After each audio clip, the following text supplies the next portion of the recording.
네, 매일 아침 꼭 챙겨야 할 뉴스 딱 3개만 골라서 깊게 들여다봅니다. 뉴스 세계 시간인데요. 오마이뉴스의 곽우신 기자 모셨고요. 어서 오세요. 네, 안녕하세요. 박지훈 변호사 모셨습니다. 어서 오세요. 네, 안녕하세요. 네, 열린불 박선규 레드잉크님이 아침 인사 건네주셨습니다. 좋은 아침입니다. 유튜브 라이브로 김종배의 시선집중 함께하고 있는데요. 좋아요, 구독 버튼 눌러주시고 의견도 달아주시면 실시간으로 방송에 반영을 하도록 하겠습니다. 자, 첫 번째 뉴스 가보죠. 네, 입주 주민으로부터 폭행을 당한 것으로 알려진 경비원 최아무개 씨가 극단적 선택을 한 이후에 추모 행렬이 이어지고 있습니다. 네. 아파트 경비원 최 씨는 지난달 아파트 단지 내 주차 문제로 입주민인 50대 A 씨와 시비가 붙었던 것으로 알려졌는데요. 네. 이후 A 씨는 최 씨에게 수차례 폭력을 행사했고 경비 일을 그만두라고까지 요구한 것으로 전해졌습니다. 또한 이제 실랑이를 벌이다 넘어지자 치료비 명목으로 2천만 원 상당의 금품을 요구하며 협박한 정황도 있다고 하는데요. 네. 최 씨는 A 씨를 경찰에 고소하였으나 고소인 조사를 받기 전 스스로 목숨을 끊었다라고 알려졌습니다. 유서를 통해서 자신의 억울함을 호소했는데요. 현재 청와대 국민청원에도 그의 억울함을 풀어달라는 청원이 올라왔습니다. 네. 아파트 주민들은 이제 어제 자체 추모식을 갖고요. 글을 기리고 있는데요. 당사자인 A 씨는 유족과 주민들의 주장은 일부 사실이 아니라면서 본인의 억울함을 오히려 이야기하고 있습니다. 네. 특히 허위 사실을 유포하는 일부 주민과 유족을 상대로는 형사 절차를 밟을 것이라고 밝혀서 논란이 예상됩니다. 이게 쉽지가 않을 것 같아요. 일단 피해자가 사망을 했거든요. 어허. 입증의 문제입니다. 뭐 상해라든지 협박죄나 공갈 같은 게 이제 이 경비원이 피해자로 될 수가 있는데 그 입증 과정이 쉽지 않을 것 같고요. 또 상대 그 가해자로 주목되는 입주민 그 사람이 경비원을 모욕죄로 또 고소를 한 상황이거든요. 네. 그 부분 조사가 좀 진행되고 있는 그런 상황입니다. 이게 폭행죄나 이런 것들이 성립이 되기 위해서는 피해자가 있어야죠. 입증을 해야 되는데 피해자가 내가 어디를 어떻게 맞았고 내 피해 정도가 어느 정도다 이런 게 얘기를 해야 되는데 보통 폭행죄면 이제 그 병원 진단서 끊어서 그렇죠. 가고 상해죄 같으면요. 통상적으로 이제 그렇게 해야 된다라는 거죠. 그게 지금 CCTV는 지금 이중 주차하는 거 그것만 잡혀 있고 폭행 모습이라든지 신랑의 모습들은 좀 보기 어렵고요. 혹시라도 목격자 진술이 있다 그러면 그게 좀 도움이 될 수가 있는데 일단은 이게 해결하는 게 쉽지가 않아 보입니다.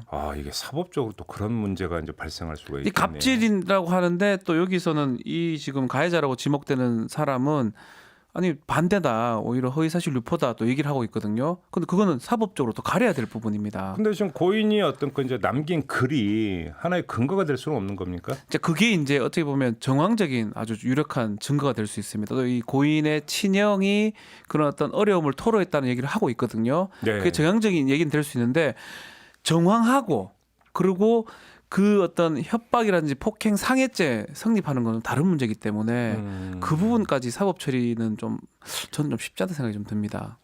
그래요. 그러니까 지금 상해나 폭행이 이제 입증이 만약에 된다고 하더라도 또 그 상해와 폭행이 실제로 이분의 극단적 선택과 또 어떤 인과관계가 있는지에 대한 연관성? 입증은 또 그건 또 다른 문제잖아요. 그것도 있고. 근데 방금 변호사님께서 말씀해 주신 것처럼 목격자가 있다면 훨씬 좋아질 수 있는데 이제 아파트 입주민분들이 대부분 또 이번 사태에서 굉장히 안타깝게 생각을 하시고 특히나 이제 그 경비원 분과 그 입주민 그 A 씨와의 다투는 모습을 목격하고 아파트 창문을 통해서 보고 목소리를 냈던 분들이 또 다수 있었다고 하기 때문에 이분들이 실제로 이 앞으로 진행될 절차들에서 목소리를 충분히 내어 주신다면은 그래도 조금 희망을 걸어볼 수 있지 않을까라는 어쨌든 간에 이 아파트 내에서 경비원은 좀 약자라고 봐야 되고요. 입주민이 강자잖아요.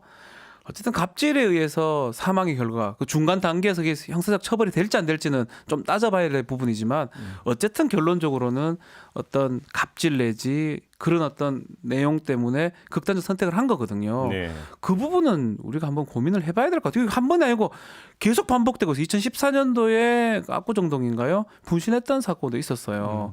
계속 반복되는 게 이 경비원에 대한 처우라든지 이게 우리를 도와준 사람인데 왜 이 사람들한테 이렇게 갑질 비슷한 행동을 하는지 이 부분은 한번 좀 고민을 해봐야 될 것 같습니다. 그러니까 뭐 이런 이야기 해도 되는지 모르겠지만 뭐 그 입주민에게 무슨 뭐 그 대단한 뭐라도 되는 짓이 아니 관리비 그거 얼마 낸다고 그 난리를 칩니까? 아니 경비원들이 무슨 뭐 그 저기 뭐 노비도 아니고 네. 자기가 부리는 뭐 저거 그러니까 그런 사람도 아니고 좀 그래 생각하는 것 같아요. 그러니까 그렇게 생각을 같이. 하니까 이런 짓을 하는 거 아닙니까?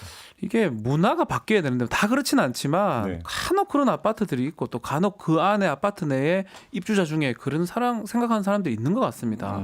그런 부분은 좀 바꿔줘야 되는데 그 관리비가 얼마 낸다고 아니, 돈 낸들 그렇게 하면 됩니까? 그러게 말이에요. 근데 좀 답답하네요. 진짜 고구마 한 10개 먹은 것 같은데. 이거 박지훈 해결 안 될 것 변호사, 같아요. 박지훈 변호사의 어떤 진단에 따르면 이게 그 어떤 사법 처리가 쉽지가 않다 이런 말이잖아요. 만약에 근데 조금 전에 곽우신 기자가 이야기한 것처럼 그 두 사람이 어떤 뭐 실랑이를 벌이거나 뭐 어떤 뭐 밀치고 이러는 부분들이 주민들이 다수 목격을 해서 주민들이 그걸 다 증언을 해준다면 그때 어떻게 됩니까? 그렇다 하더라도 상해죄 이 골절이 붙은 상해죄 입증까지도 어려울 것 같고요. 그래서 뭐 밀고 당기를 실랑이를 그 정도죠. 봤다고 해서 그것이 예. 폭행을 입증하는 증언이 될 수는 없다. 예. 최소 폭행밖에 안 되고요. 만약 한다 하더라도 상해죄는 또 성립이 안 된다. 안 되고 이래저래 상황이 어렵습니다. 그렇군요. 또 이거는 뭐 확인도 불가능해요. 이 입주자 입장에서는 나 가해자 아니다, 허위 사실이다 얘기하고 있는 상황이고요. 어제 그 고인의 이제 친형이 네. JTBC하고 이제 인터뷰를 하더라고요. 인터뷰하는 내용을 보니까 이 사람이 그 지금이라도 와서 그러니까 그 사죄를 한다면 이제 이 이야기를 계속 강조를 하더라고요. 네. 뭐냐면 예를 들어서 어떤 그 사법적으로 처리하고 아니고 이 문제를 떠나서 사실은 응어리를 풀어야 되는 부분들 이런 거 아니겠습니까? 근데 갔다는 이야기 혹시 못 들으셨죠? 그 밤 사이에. 안 갈 것 같아요. 지금도 계속 자신의 무고함을 주장하고 있거든요. 본인이 오히려 피해자라는 피해자다. 입장이니까요. 알겠습니다. 자, 다음 뉴스로 넘어가죠. 네, 성착취물 공유로 사회적 충격을 준 텔레그램 대화방의 운영자이자 주범 중 한 명인 갓갓이 경찰에 붙잡힌 것으로 알려졌습니다. 경북지방경찰청 사이버안전과는 텔레그램 엠번방 운영자인 그를 아동청소년 성보호법 위반 혐의 등으로 구속영장을 신청했는데요. 네. 경찰이 이제 지난 9일에 A 씨를 갓갓으로 특정해서 소환 조사한 뒤 자백을 받고 긴급 체포했다고 합니다. 네. 이번 주 중에 신상공개위원회를 열어서 그의 신상정보 공개 여부를 결정할 예정인데요. 한편 지금 20대 국회 임기 종료를 얼마 남기지 않고 엠번방 방지법의 후속 처리를 위해서 여야가 노력을 하고 있습니다. 네. 앞서 지난달 29일에 이 성폭력범죄 처벌 등에 관한 특례법이 국회 본회의를 통과했고요. 지금 정보통신망 이용 촉진 및 정보보호 등에 관한 법률 등 후속 법안이 주무상임위원회를 통과해서 법사위 심의와 본회의 상정을 남겨두고 있습니다. 네. 그런데 이제 IT 업계, 특히 네이버나 카카오 등을 포함한 IT 업계를 중심으로 해당 법안에 대한 우려를 표하는 목소리가 나오면서 방통위 공개 질의를 보낸 상황입니다. 어떤 우려인데요? 그러니까 이제 이 개정안이 사생활 보호나 통신 비밀 보호, 표현의 자유 등 헌법적 가치를 침해할 수 있다라는 이야기인데요. 네. 사적 검열 논란이 있다라는 거죠. 또한 이 인터넷 기업이 이 음란물 유통 방지하도록 의무를 부과하는 이 개정안이 개인의 사적인 공간에 기술적 관리적 조처를 하라는 건데 이는 사적 검열 강제다라고 주장하고 있습니다. 그러니까 인터넷 기업이 음란물 유통을 알아서 방지하도록 의무를 부과한 이 개정. 책임을 조항이 묻게 하는 거죠. 우리에게 이런 권한을 주시면 어찌하옵니까? 뭐 이런 거잖아요, 정리라면. 네. 기술적 부분 같기도 하고요. 네. 사실 권한 받으면 글쎄요, 좋은 거 아닌가요? 저는 좀 그런 생각이 드는데.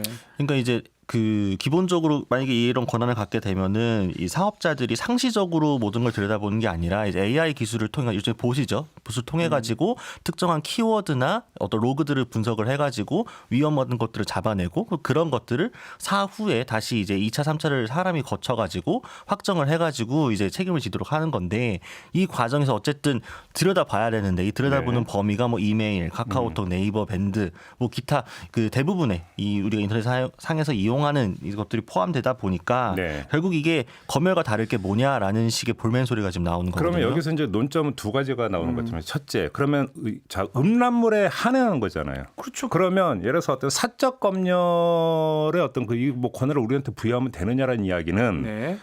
그러니까 이걸 보기에 따라서는 음란물이 아닌데도 우리가 그 임의로 음란물로 규정을 해서 차단을 하는 것에 문제가 있을 수 있다라고 하는 어떤 그 자기 문제 제기인데 기술적인 우리가 그만의 능력이 안 된다. 음란물을 그 이게 음란물인지 아닌지를 보는 게 그렇게 어려운 문제입니다. 저는 그 기술적인 부분은 또 비용이 좀 들긴 하겠지만 네. 음란물만 차단하라는 거거든요. 네. 개인적인 사생활을 침해하라는 게 절대로 아닌데 예. 앞으로 뭐 만약 이 법안이 통과되면 예. 포털 업체라든지 인터넷 서버 업체에서 예. 본인들이 이제 해야 될 부분인데 처음부터 지금 못 하겠다고 하는 좀 뉘앙스가 자, 그럼 있는 예를 생각이 들어서 들어서요. 제가 변호사께 이렇게 여쭤보겠습니다. 그러니까 그 영화나 이런 데에서 네, 그 19금 영화 네, 이런 게 있잖아요. 그렇죠. 그게 법적으로 음란물입니까 아닙니까? 아니죠. 아니죠. 그잖아요. 예, 표지만 달면 됩니다. 19금이라고. 그러면 그 법적으로 음란물이라고 하는 규정을 여기서 자세하게 이야기하실 필요는 없는데 그러니까 예를 들어서 경계가 모호한 지점이 있나요?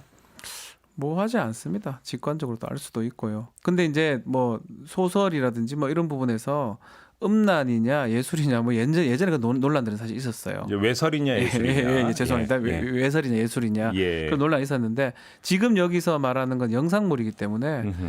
사실은 구별이 가능하다고 저는 보거든요. 네. 어렵지 않다고 생각이 듭니다. 그래요. 여기서 말하는 그 착취물이나 그런 어떤 영상은 알 수 있어요. 그러면 저는 그 두 번째 논점이 나오는데요. 아니 지금 현실적으로 지금 구글이 네. 이른바 노딱 붙이고 있잖아요. 노란 딱지라고 해서. 저기 유튜브에서 그렇죠. 예. 유튜브 네. 공간에서. 그럼 이것도 지금 그 구글의 사적 검열인 거죠. 그거는 이제 인공지능을 하기 때문에 사적 검열이죠. 아, 그러니까. 보고 아니 그러니까 어떤 그 저기 뭐 사법 당국에서 하는 게 아니라 개인이 하는 거, 그 업체에서 하는 겁니다. 구글이 하는 거잖아요. 예, 구글 업체에서 하는 거고 구글 업체에서 계속 그걸 다는 게 아니고요. 음. 인공지능이 보고 무슨 단어가 나오면 걸어버립니다. 그래서 내 거 노른딱지 아닌데 왜 하냐고 심의를 요청하면 다시 뺄 수도 있고 다시 붙일 수도 있고. 네. 근데 자동적으로 사적 검열처럼 이렇게 진행이 되고 있어요. 그러니까요. 네. 자, 그러니까 그러면 이게- 이 문제를 어떻게 볼 것이니까 하나의 사례가 지금 나와 있는 거잖아요. 그렇죠. 그런 점에서 놓고 본다면. 예, 그러니까 근데 지금 IT 업계들이 불만을 제기하는 이유 중에 또 하나는 그러니까 결과적으로 이 법안을 통해서 관리될 수 있는 거는 이제 국내 대리인을 둔 해외 기업이나 혹은 이제 국내 기업에 하나는 건데 네. 정작 문제가 된 텔레그램은 규제할 수가 없다라는 거거든요. 왜냐하면 텔레그램은 해외 사업자로서 외국 국내에 없고 서버도 지금 그 해외에 있는 상황인데 실질적으로 이런 문제가 발생했을 때 수사 공조나 이런 것들이 잘 되지 않고 있고 지금도 그래서 사실 좀 난항을 겪고 있는 부분이 있거든요. 그래서 지금 이 국내 IT 업계들은 이게 일종의 역차별이다라는 식으로 또 이야기를 하고 있습니다. 텔레그램 때문에 문제가 터졌는데 왜 우리만 규제하느냐 이런 식이거든요. 뭐 아니 그런 얘기도 충분히 나올 수는 있다고 하는데요. 그래도 만에 하나의 가능성을 만약에 차단한다면 왜 그러니까 우리만 갖고 그래요?라는 이야기가 성립이 될 수 있느냐의 문제는 뭐하고 사실은 이게 그냥 단순하게 접근할 문제는 아니라는 거 저도 동의를 해요. 이게 어떤 사적 검열의 여지가 열려진다면 그건 분명히 문제가 될 수 있죠. 만에 하나라도 표현의 자유를 억압하는 결과를 빚는다라고 한다면 그건 어떤 헌법적 문제로까지 갈 수가 그렇죠. 있는 것이니까. 근데 그것이 단순히 우리가 그냥 그 불편한 어떤 논란이라든지 이런 데 휩싸이기 싫다라고 하는 차원이라고 한다면 그건 좀 얘기가 좀 약간 달라지는 거 아닐까요? 공익적 목적이 아주 명료하거든요. 네. 이거를 달성하는 목적은 아주 뭐 명백합니다. 그런데 표현의 자유라든지 사적 검열의 부분은 기술적 부분이에요. 그게 침해된다고 지금 얘기는 하고 있지만 네. 충분히 커버가 가능하기 때문에 예. 불편하다 이렇게 얘기해서는 안 될 부분이 아닌가 생각이 들거든요. 오늘 이제 기자회견을 열고 문제를 제기를 하고 공개 질의를 하겠다라고 이야기를 한 상황인데 그러니까 네.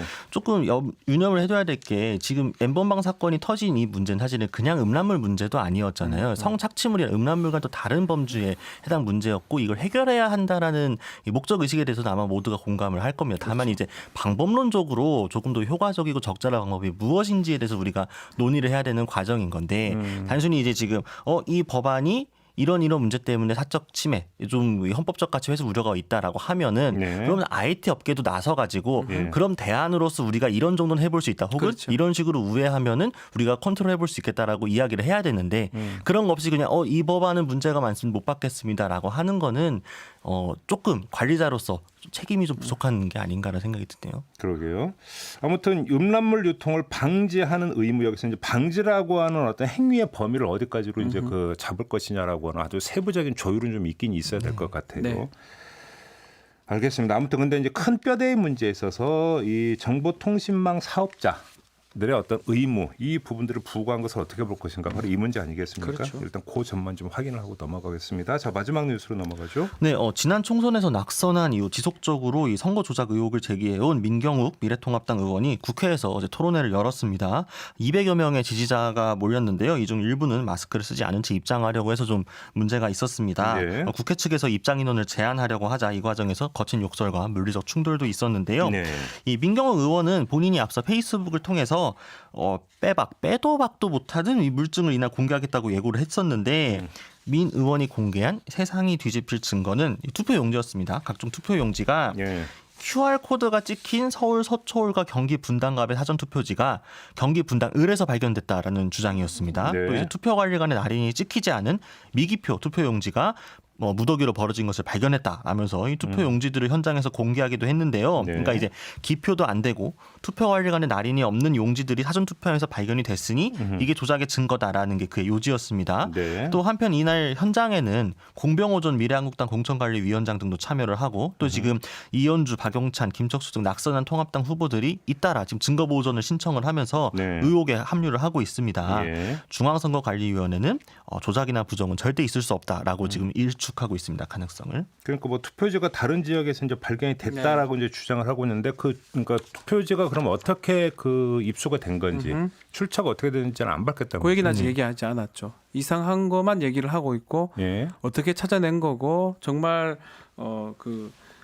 날인 같은 게 빠졌는지 이런 부분들을 아직까지 정확하게 밝히고 있지 않기 때문에 네. 이 부분은 중앙선거관리위원회에서도 별 아직 얘기를 못 하고 있는 상황입니다. 예, 아니 그걸 밝혀야 우리가 설명할 거 아니냐라고 그렇죠. 그런 거죠. 예. 선관위 이야기는 네. 그런 거더라고요. 그러니까 네. 일단 그거는 좀 일단 제쳐놓고 여러 명의 어떤 미래통합당 후보들, 낙선한 후보들이 잇따라서 지금 문제 제기를 하고 증거 보전을 신청을 하고 있고 네. 뉴스를 보니까 5천 표 차 이상 난 어떤 떨어진 네. 후보도 다 하고 뭐 있습니다. 신청을 하고 있더라고요. 네. 그러니까 이거는 거의 뭐라고 할까요? 여러 명이 아예 이제 그 부정선거 의혹을 집중적으로 제기하는 대열이 형성이 되고 있다. 네. 이렇게 지금 얘기를 해야 되는 그렇죠. 거잖아요. 이 정도면 비용도 꽤 들거든요. 이거 지금 그러니까요. 하는데 이러면 좀 당 차원에서 뭔가 좀 막아- 교통정리가 필요한 거 아닌가요? 이래 되면 개인이 할 게 아니고요. 하려면 당이 해야 되고 네. 또 당에서는 이거 아니라고 부정투표 아니라고 지금 또 얘기하고 있기 때문에 또 엇갈린 반응이거든요. 지금 이래 되면 문제가 더 심각해질 것 같아요. 끝까지 총선을 불복하는 양상이 될 수도 있고. 아니 자당 소속 후보들이 이렇게 계속 대열을 형성하면서 문제 제기를 한다면 정말로 당 차원에서 여기에 공감을 한다면 당 차원에서 제기를 해야 되는 같이 문제죠. 하든가. 예를 들어서 네. 여러 지역구에서 그런 문제가 그러니까 공통되게 나타났다는 의혹 제기잖아요. 자기 당 소속 후보들이 네. 이야기하는 게 그렇게 하면 이거는 전국적 차원의 이야기라고 그렇죠. 하는 가설이 성립이 되니까 네. 당이 나서야 되는데 뒷짐지고 있는 거고 그렇다고 아니라고 하는 것도 아니고 아니고. 이거 어떻게 지금 봐야 되는 겁니까? 당의 스탠스가 상당히 애매한데요. 좀 지도부가 없다고 치더라도요. 네. 주호영 원내대표 같은 경우에도 원내대표 경선 전에는 중앙선거관리위원회 이제 책임, 그러니까 설명 등을 요구하면서 이야기를 했었는데 경선 토론회 때를 보게 되면은 또 그 이후에도 이야기한 걸 들어보면 당이 직접 나서는 거는 적절하지 않다. 이건 사법기관이 이미 판단이 넘어가지 않았느냐. 거기서의 판단을 기대한다라는 식으로 이야기를 했습니다. 그러니까 지금 적극적으로 투표 불복 프레임에 들어가는 것은 부담스럽고 그렇다고 이걸 아예 손 놓고 부정하자니 지금 이 문제를 적극적으로 제기하고 이에 호응하는 사람들 결국 이 원래부터 이런 상황에서도 통합당을 지지해주는 강력한 코어 지지층 아닙니까? 네. 그들을 쉽게 손을 뗄 수가 없는 그게 딜레마에 문제 빠져 있는 같아요. 거죠. 지금 당 입장에서 미래통합당 입장에서 유튜브 방송에서 지금 계속 얘기를 하고 있는 부분들이거든요. 이것을 결별하기가 쉽지 않으니까 그냥 아이고 이거 할 수도 없고 안 할 수도 없고 이런 아주 애매한 상황에 빠진 거고 이 결론이 나오면 사실 더 당이 곤란해질 수 있거든요. 그러니까 결론 시간이 많이 걸립니다. 상당히. 제가 볼 때 문제의 심각성이 어디에 있냐면 예를 들어서 이걸 부정선거로 보는 시각이 이런 문제를 떠나서 결국은 그 총선 참패 후에 미래통합당 안팎에서 나왔던 이야기는 우리가 갇혀 있었다. 시각이 일부 극우 어떤 인사들이나 유튜브 채널에 어떤 갇혀 있었다는 이야기를 많이 했는데 선거 후에도 지금 똑같은 현상이 똑같잖아요. 나타나고 못 있다라고 하는 빠져나오잖아요. 것이고 지금. 물론 뭐 당 안에서의 다양성이 있기 때문에 네.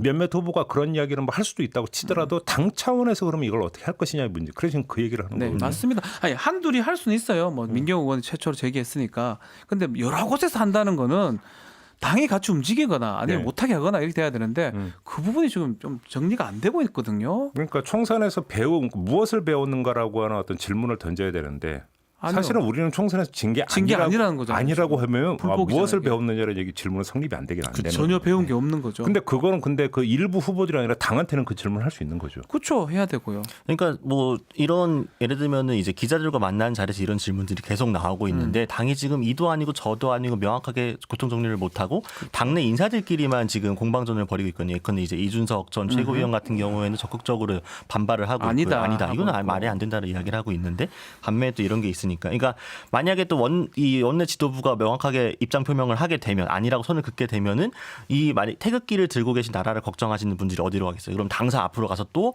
이 원내 대표를 향해서 비판을 목소리를 높이겠지. 이런 것들이 상당히 부담스러울 겁니다. 자신들의 거의 마지막 정치적 자산이라고 할 수 있는 이 코어층을 잃어버릴까 봐요. 네. 당사자 해결의 원칙을 강조하면서 네, 뉴스 세계 마무리하도록 하겠습니다. 곽우신 기자, 박지훈 변호사 두 분과 함께했습니다. 고맙습니다. 감사합니다. 감사합니다. 이슈의 핵심을 꿰뚫는 예리한 시선, 믿고 듣는 진품 시사 김종배 시선 집중.